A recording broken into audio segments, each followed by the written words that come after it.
ಇದು ಭಟ್ಕಳದ ಬಂದರಲ್ಲಿ ನಡೆದಂಥ ಒಂದು ಅಣಕು ಪ್ರದರ್ಶನ. ಕರಾವಳಿ ಕಾವಲು ಪಡೆ ಜೊತೆಗೆ ಪೊಲೀಸ್ ಇಲಾಖೆ, ಆರೋಗ್ಯ ಇಲಾಖೆ, ಪೋರ್ಟ್ ಇಲಾಖೆ, ಲೈಟ್ ಹೌಸ್, ನೌಕಾಪಡೆ ಇದೆಲ್ಲ ಸೇರಿಕೊಂಡು ಒಂದು ಅಣಕು ಪ್ರದರ್ಶನವನ್ನು ನಡೆಸಿತು.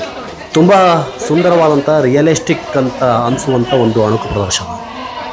ಯಾರಾದರೂ ಹೊಸಬ್ರು ನೋಡಿದ್ರೆ, ಅಂದರೆ ಸಡನ್ನಾಗಿ ಯಾರಾದರೂ ನೋಡಿದ್ರೆ ತಕ್ಷಣಕ್ಕೆ ಇಲ್ಲೇನೋ ಆಗೇ ಹೋಯಿತು ಅಂತ ಅನಿಸುತ್ತೆ. ತುಂಬ ಜನ ಇದನ್ನು ನೋಡಿದವರು ನಾನು ಕಾಲ್ ಮಾಡಿದ್ರು ಕೂಡ.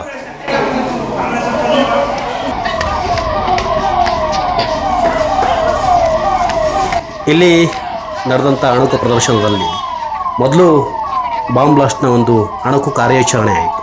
ಆನಂತರ ತಕ್ಷಣಕ್ಕೆ ಈ ಒಂದು ಜಾಗಕ್ಕೆ ಪೊಲೀಸರು ಬಂದು ಆ ಜಾಗದಲ್ಲಿ ನಾಕಾಬಂದಿ ಹಾಕಿದ್ರು. ಜೊತೆಗೆ ಆ ಜಾಗವನ್ನು ಸುಪರ್ದಿಗೆ ತಗೊಂಡ್ರು. ಆನಂತರ ತಕ್ಷಣಕ್ಕೆ ಅಗ್ನಿಶಾಮಕ ವಾಹನಗಳು ಬಂತು. ಫೈರನ್ನು ನಂದಿಸುವಂಥ ಪ್ರಯತ್ನಗಳು ಆಯಿತು.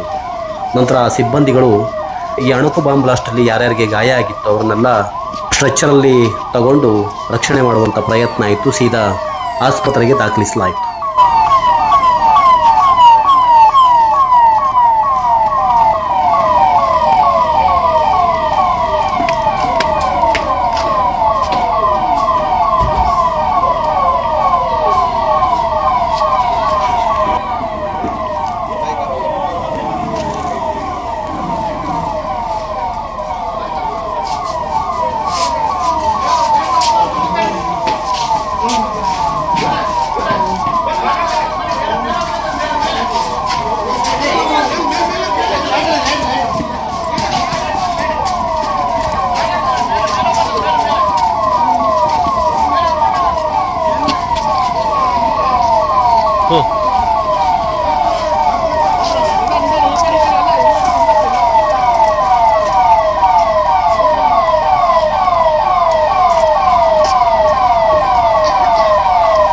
ಎಲ್ಲ ದೃಶ್ಯಗಳು ಅತ್ಯಂತ ಒರಿಜಿನಲ್ ಅಂತ ಅನ್ನಿಸ್ತಾ ಇತ್ತು.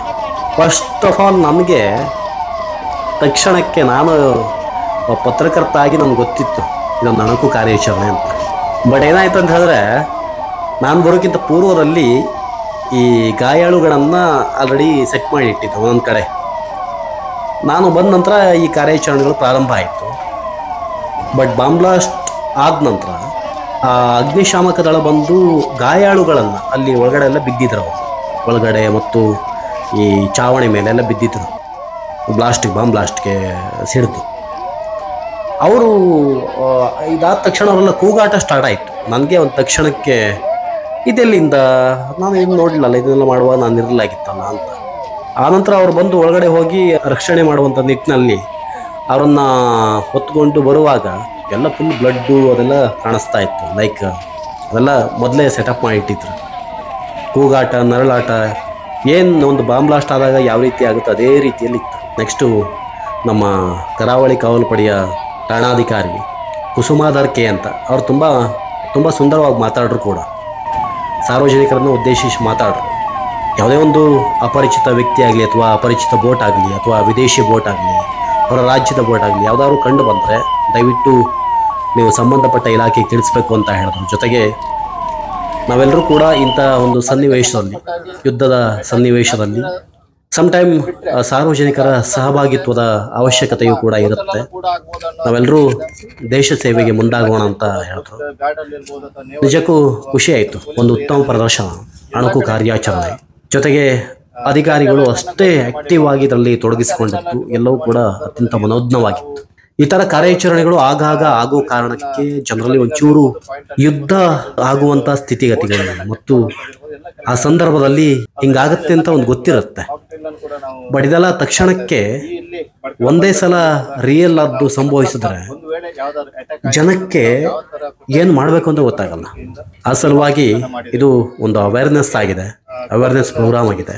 ನನ್ನ ಒಂದು ಯೂಟ್ಯೂಬ್ ಚಾನಲ್ನ ಮೂಲಕ ಅವರನ್ನು ಅಭಿನಂದಿಸ್ತೀನಿ, ಎಲ್ಲ ಇಲಾಖೆಯ ಅಧಿಕಾರಿಗಳು ಮತ್ತು ಸಿಬ್ಬಂದಿಗಳನ್ನು. ಸ್ನೇಹಿತರೆ, ಇವತ್ತಿನ ಈ ಒಂದು ವಿಡಿಯೋ ನಿಮ್ಗೆ ಇಷ್ಟ ಆಗಿದ್ದಲ್ಲಿ ಲೈಕ್ ಮಾಡಿ, ಶೇರ್ ಮಾಡಿ, ಹಾಗೆ ಕಮೆಂಟ್ ಮಾಡಿ. ಜೊತೆಗೆ ನಮ್ಮ ಚಾನಲ್ ಅನ್ನ ಸಬ್ಸ್ಕ್ರೈಬ್ ಮಾಡೋದನ್ನು ಕೂಡ ಮರಿಬೇಡಿ ಅಂತ ಹೇಳ್ತಾ ಧನ್ಯವಾದಗಳು.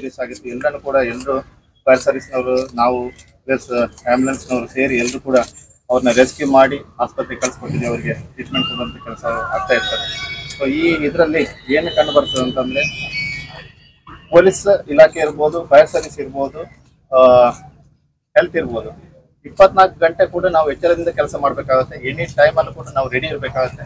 ಅಂತ ರೆಡಿ ಇದ್ದಂಥ ಸಂದರ್ಭದಲ್ಲಿ ಮಾತ್ರ ನಾವು ಈ ತರ ಏನಾದ್ರು ಇನ್ಸಿಡೆಂಟ್ ಆಯ್ತು ಅಂತಂದ್ರೆ ನಾವು ತಕ್ಷಣ ಸ್ಪಾಟಿಗೆ ಬಂದು ರೆಸ್ಕ್ಯೂ ಮಾಡ್ಲಿಕ್ಕೆ ಆಗುತ್ತೆ.